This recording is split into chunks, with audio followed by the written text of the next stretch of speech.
नमस्कार दोस्तों, आपका स्वागत है हमारे यूट्यूब चैनल पर। आज हम लोग विज्ञान की क्लास 6 की किताब को करने जा रहे हैं, जिसमें मैंने पहले पार्ट लिया है। पहले पार्ट का नाम क्या है? भोजन कहाँ कहाँ से आता है। आज हम लोग भोजन के बारे में जानेंगे कि भोजन आता कहाँ कहाँ से है। ठीक है, चलिए देखते हैं। आज आपने अपने घर में क्या खाया था?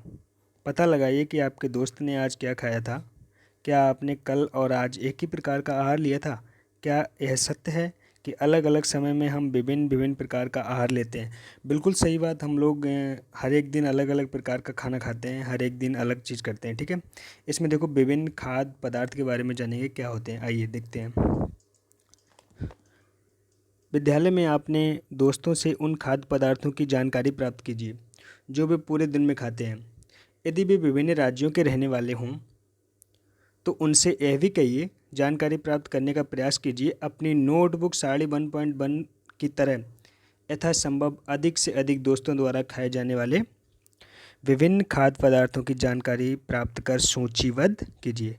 वो आपसे कह रहा है, किताब कह रही है कि अपने दोस्तों से मतलब बारे में चर्चा कीजिए कि वो लोग पूरे दिन में क्या क्या खाते हैं उन और उनके बारे में लिखिए कि वो लोग खाते क्या क्या हैं। देखो, अपने दोस्तों के नाम लिखना है और पूरे दिन में उन्होंने क्या क्या खाया है उसके बारे में बताना है। ठीक है, आगे देखते हैं। आपने भोजन में हम अनेक प्रकार की चीज़ें खाते हैं। खाने की ये सभी चीज़ें किससे बनती हैं उनके बारे में हम लोग जानेंगे। जैसे देखो यहाँ पे पके चावल की बात की गई है। ठीक है, चावल मतलब पूछा जाएगा कि चावल कैसे बनते हैं। पके चावल के बारे में सोचो। हम कच्चा चावल लेते हैं, उसे पानी में उबालते हैं। इसे तैयार करने में हमें दो पदार्थों संगठनों की आवश्यकता होती है। यहाँ पर चावल बनाने के लिए आपको दो चीज़ें चाहिए। पहला पानी और दूसरा चावल। ठीक है, ये दोनों चीज़ें चाहिए। दूसरी ओर हम दूसरी ओर कुछ भोजन तैयार करने में हमें कई संगठनों की आवश्यकता होती है। यदि हम सब्जी बनाना चाहते हैं तो हमें अलग अलग प्रकार के कई जैसे कच्ची सब्जियां चाहिए, नमक, मसाला, तेल आदि की आवश्यकता होती है। सीधी सी बात है, सब्जी बनाना है अगर हमें किसी चीज़ की तो कच्ची सब्जी चाहिए। ठीक है, इसके बाद नमक चाहिए, तेल चाहिए, मसाला आदि ये सारी चीज़ें चाहिए। क्रियाकलाप 2 में देखते हैं क्या बात कही गई है। सूचीबद्ध कुछ खाद्य पदार्थों को छांटिए और अपने दोस्तों तथा घर पर चर्चा करके जानकारी प्राप्त कीजिए कि इनको बनाने के लिए कौन सी सामग्री चाहिए। इनको साड़ी 1.2 में सूचीबद्ध कीजिए। वस्तु का नाम और उसमें प्रयुक्त कच्ची सामग्री के कुछ उदाहरण साड़ी 1 पॉइंट में दिए गए हैं। कुछ अन्य को इस सूची में जोड़िए। देखते हैं इस सूची में क्या क्या दे रखा है। ठीक है, ये हम बताएंगे आपको। इसमें देखो, जैसे रोटी, जिसे खाद्य पदार्थ का नाम दे रखा है कच्ची सामग्री, जिससे रोटी है, रोटी या चपाती। ये इसमें क्या क्या लगता है देखना। आटा चाहिए और जल चाहिए। ठीक है, और जैसे दाल अगर आपको बनानी हो, दाल के लिए क्या क्या, कच्ची दाल चाहिए पहली बात तो, जल चाहिए। ठीक है, नमक चाहिए और तेल या घी चाहिए। इसके बाद मसाले भी चाहिए। ठीक है, ये सारी चीज़ें हमें चाहिए। हमने क्या देखा? कक्षा में चर्चा कीजिए कि क्या हम विभिन्न व्यंजनों के कुछ संगठक समान रूप से प्रयुक्त करते हैं। अच्छा, ये संगठक आते कहाँ से हैं उसके बारे में हम जानें। सीधी सी बात है, जैसे बहुत सारे संगठक हैं, हम प्रत्येक सब्जी में एक ही प्रकार के संगठक उपयोग कर लेते हैं, बहुत सारी चीज़ें। ठीक है, आगे देखो, खाद्य सामग्री एवं उनके स्रोत, ये आती कहाँ कहाँ से हैं उसके बारे में बताया गया है। साड़ी 1.2 में सूचीबद्ध कुछ कच्ची सामग्री जैसे फल, सब्जी, स्रोत का अनुमान लगाना हमारे लिए बहुत आसान हो सकता है। ये कहाँ से आते हैं? निश्चित रूप से पौधों से आते होंगे। गेहूँ और चावल का स्रोत क्या है? क्या स्रोत है? गेहूँ चावल का स्रोत पूछा गया। ठीक है, आपने धान और गेहूँ के खेतों में अनेक पौधों की उनकी पत्तियाँ देखी होंगी। इनमें से अनाज प्राप्त होते हैं। आप लोगों ने गेहूँ और धान के खेत तो देखे ही होंगे। वहाँ पे अनेक, एक बाली में अनेक मतलब दाने होते हैं। ठीक है, इसके बाद से उनको सूख जाते हैं वो, फिर उसको खाना जाता है, इसके बाद अनाज निकलता है। कुछ अन्य पदार्थ जैसे दूध, अंडा, मुर्गी जैसे मुर्गा, मछली, झींगा, मांस आदि हमें जंतुओं से प्राप्त होते हैं। दूध हमें कहाँ से मिलेगा? जंतुओं से। अंडा कहाँ से मिलेगा? मुर्गी से। ठीक है, ये सारी चीज़ें। क्रियाकलाप 3 में देखो क्या दे रखा है उन्होंने। आइए अब हम पूर्व सूचीबद्ध खाद्य पदार्थों एवं उनके संगठनों के स्रोत जानने का प्रयास करें। कुछ उदाहरण साड़ी 1.3 में दिए गए हैं। कुछ और उदाहरण इस सूची में जोड़ेंगे हम लोग। ठीक है, आगे देखते हैं। इसके रिक्त स्थानों की पूर्ति कीजिए। क्रियाकलाप 3 से हम क्या निष्कर्ष निकालते हैं? और पौधे विभिन्न खाद्य संगठकों जैसे कि अन्न, सब्जी तथा फल इत्यादि के स्रोत हैं। जंतुओं से हमें देखो दूध मिलता है, मांस मिलता है, अंडे तथा अन्य जातक उत्पाद प्राप्त होते हैं। गाय, बकरी तथा भैंस दूध देने वाले कुछ सामान्य पशु हैं। दूध एवं विभिन्न दूध उत्पाद जैसे मक्खन, क्रीम, ये सारी चीज़ें किससे बनाई जाती हैं? दूध से बनाई जाती हैं। ठीक है, यहाँ पर एक साड़ी दे रखी है, देखो खाद्य व्यंजन दे रखा है और संगठक जिसके वे बने हैं उसके देखो इडली अगर आपको बनाना हो, इडली के लिए देखो क्या क्या चाहिए, ज़रूरत पड़ेगी। चावल चाहिए आपको, उड़द की दाल चाहिए, नमक चाहिए और जल चाहिए। ठीक है, और ये चावल कहाँ से मिलेगा? आपको पौधों से मिलेगा।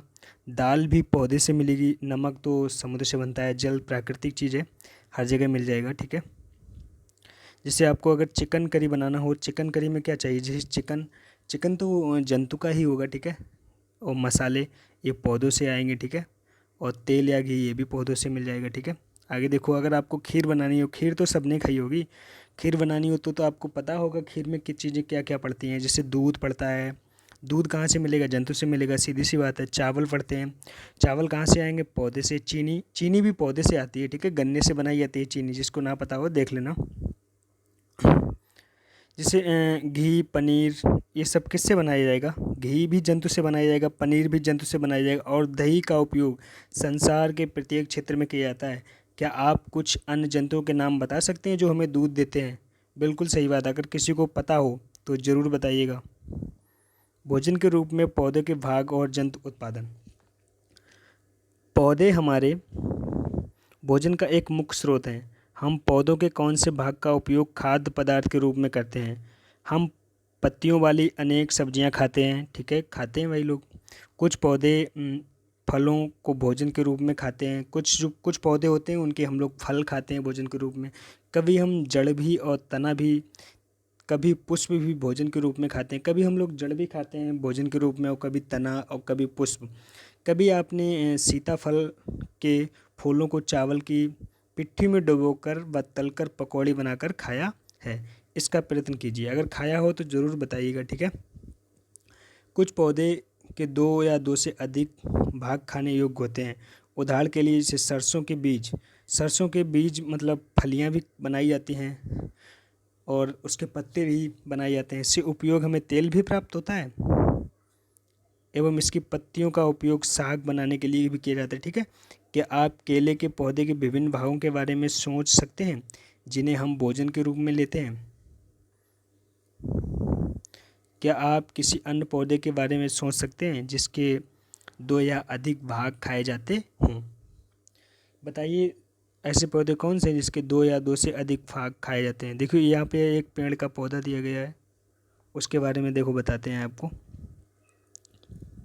जैसे ये इतना भाग जो होता है ये ज़मीन के नीचे रहता है, इसे जड़ कहते हैं। जैसे ये पूरा मूल तंत्र बोला जाएगा, और इधर वाले भाग को क्या बोला जाएगा? पूरा प्रोहोर तंत्र।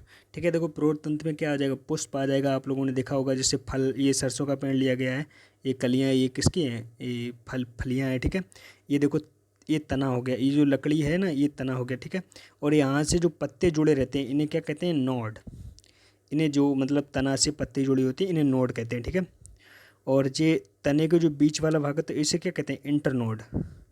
ठीक है, और यहाँ पे देखो पत्तों के बीच में एक छोटी सी एक कली निकल रही है, इसको कलिका कहते हैं। ठीक है, और ये देखो ये पत्ती हो गई, आप लोगों को पता ही है। ठीक है, ये देखो प्राथमिक मूल और द्वितीयक मूल, ये दोनों जड़ होती हैं। ठीक है, चलो आगे देखते हैं।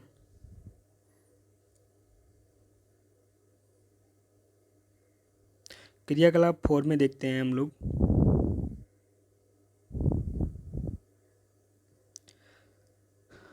1.3 में सूचीबद्ध सभी खाद्य पदार्थों में से उन संगठकों को छांटिए जिनका मुख्य स्रोत पौधे हैं। ये पौधों के किन भागों से प्राप्त होते हैं? इन खाद्य पदार्थों और पौधों के भागों को सारणी 1.4 के अनुसार सूचीबद्ध कीजिएगा। ठीक है, यहाँ पर देखो ये पहली जानना चाहती है कि हमारे भोजन का पौधे और जंतु के अलावा भी कोई अन्य स्रोत है? मतलब ये पहली जानना चाहते हैं कि हम लोग जो भोजन करते हैं जंतुओं से ही हमें प्राप्त होता है कुछ ना कुछ, और पौधों से भी प्राप्त होता है, इसके अलावा कोई अन्य भी स्रोत है जिससे हमें भोजन मिल सकता है, उसके बारे में बात कर रही है। ठीक है, देखो यहाँ पर खाद्य पदार्थ वे उसकी तरह स्रोत दे रखे हैं, किस तरह का पौधा होता है। जैसे बैगन का आपको भरता बनाना हो तो बैगन चाहिए। ठीक है, संगठक बताया गया है। अब मसाले मिर्च वगैरह चाहिए। इस ये बैगन क्या होता है, फल होता है। मिर्च मसाले क्या होते हैं, ये भी फल होते हैं। ठीक है, इसके बाद तेल, मूंगफली, सरसों, सोयाबीन या अन्य किसी का हो सकता है, ये क्या होते हैं, बीज होते हैं। ठीक है, आगे देखते हैं हम लोग।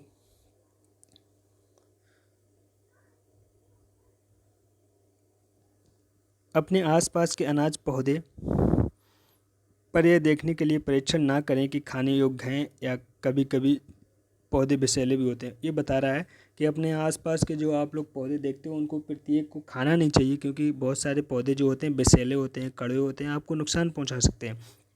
क्रियाकलाप 5 में देखिएगा, मूंग अथवा चने के कुछ सूखे बीज लीजिए। अब इनमें से कुछ बीजों को जल से भरे एक पात्र में डाल दें तथा एक दिन के लिए छोड़ दीजिए। अगले दिन जल को पूरी तरह निकाल दें और बीजों को गिलास में रहने दें। उन्हें एक गीले कपड़े में लपेट कर एक ओर रख दीजिए। अब क्या आप बीजों में कुछ परिवर्तन देखते हैं? क्या एक छोटी सी सफ़ेद संरचना बीज से बाहर निकल आती है? यदि हाँ, तो बीज अंकुरित हो गए हैं। बताया गया है कि आप एक मतलब पात्र लीजिए, कोई कटोरी वगैरह, और उसमें थोड़े से बीज डाल दीजिए पानी में, और रात भर रखे रहने दीजिए। और जब आप सुबह उठेंगे तो उसमें देखेंगे कुछ सफ़ेद अंकुरित जैसे दाने हो जाएंगे, तो समझ जाइएगा कि ये बीज अंकुरित हो गए हैं। यदि नहीं तो बीजों को पानी में धोएं, पानी निकाल दें और गीले कपड़े से ढककर अगले दिन के लिए उन्हें छोड़ दें। अगर अंकुरित ना हुए हों तो आपको क्या करना चाहिए, सारे बीज निकाल लेने चाहिए और उसे पानी से निकाल कर और एक कपड़े में बांध देना चाहिए। ठीक है, और छोड़ दें। क्या उस दिन आपको बीजों से बाहर निकलता हुआ एक छोटा सा अंकुरित दिखाई देता है? बिल्कुल देगा। ठीक है, अंकुरों को सावधानी से धोकर आप इन्हें खा सकते हैं। ये उबाले भी जा सकते हैं। इनमें कुछ मसाले मिलाने पर खाने के लिए एक स्वादिष्ट अल्पाहार तैयार हो जाता है। बीजों को आप उबाल लीजिए और उन्हें मसाले मिलाकर आप खा लीजिए, बहुत अच्छे स्वादिष्ट बनते हैं। ठीक है, आप लोगों ने खाए भी होंगे, जैसे देखो चना है, ये सब लोगों ने खाया होगा। आगे देखिए, क्या आप जानते हैं कि शहद कहाँ से आता है? सभी को पता होगा, मधुमक्खियों से शहद आता है। ये कैसे उत्पादित होता है? क्या आपने एक मधुमक्खी का छत्ता देखा है जहाँ बहुत सी मधुमक्खियाँ भिनभिनाया करती हैं? मधुमक्खियाँ फूलों से मकरंद मतलब मीठे रस एकत्रित करती हैं और इसे एक छत्ते में भंडारित करती हैं। फूल और उनका मकरंद वर्ष के केवल कुछ ही महीनों में उपलब्ध होता है। ठीक है, मक्खियाँ क्या करती हैं, फूलों पर बैठती हैं, उस फूल का मीठा रस लेके और अपने उसका मतलब भंडार मतलब इकट्ठा करती रहती हैं, वही जाके बाद में शहद बन जाता है। इस मकरंद का भंडारण कर लेती हैं ताकि पूरे वर्ष इसका उपयोग किया जा सके। हम ऐसे छत्तों से मधुमक्खियों द्वारा भंडारित भोजन का शहद के रूप में उपयोग करते हैं। ये मधुमक्खियों का भोजन होता है, वो बेचारी अपना इकट्ठा कर लेती है, हम लोग उसको शहद के रूप में निकाल लेते हैं। जंतु क्या खाते हैं? आइए जंतु के बारे में देखते हैं। क्या आपके घर में कोई ऐसा पालतू पशु है जिसकी आप देखभाल करते हो, जैसे कुत्ता हो गया या बिल्ली, भैंस या बकरी हो गई? फिर आपको इसकी जानकारी भी अवश्य होगी कि वो कि आपका पालतू जानवर क्या खाता है। क्या अन्य जंतु क्या क्या अन्य जंतु क्या खाते हैं? क्या आपने कभी गिलहरी, कबूतर, छिपकली या छोटे से कीट को खाना खाते देखा है? कि जिसी ने देखा होगा, हम लोग सभी लोग गांव गांव में रहते हैं। देखो, ये देखो गिलहरी का चित्र दे रखा है यहाँ पर। ये देखो गिलहरी अपना खाना खा रही है। गिलहरी क्या खाती है? अखरोट खाते हुए दिखाया गया है। ठीक है, साड़ी 1.5 में अनेक जंतुओं के नाम लिखे हैं।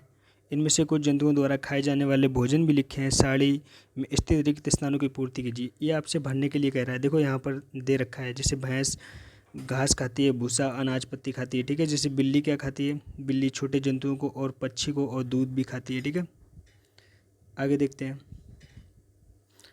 ये सारी चीज़ें आपको दे रखी हैं, ये आपको भरना है।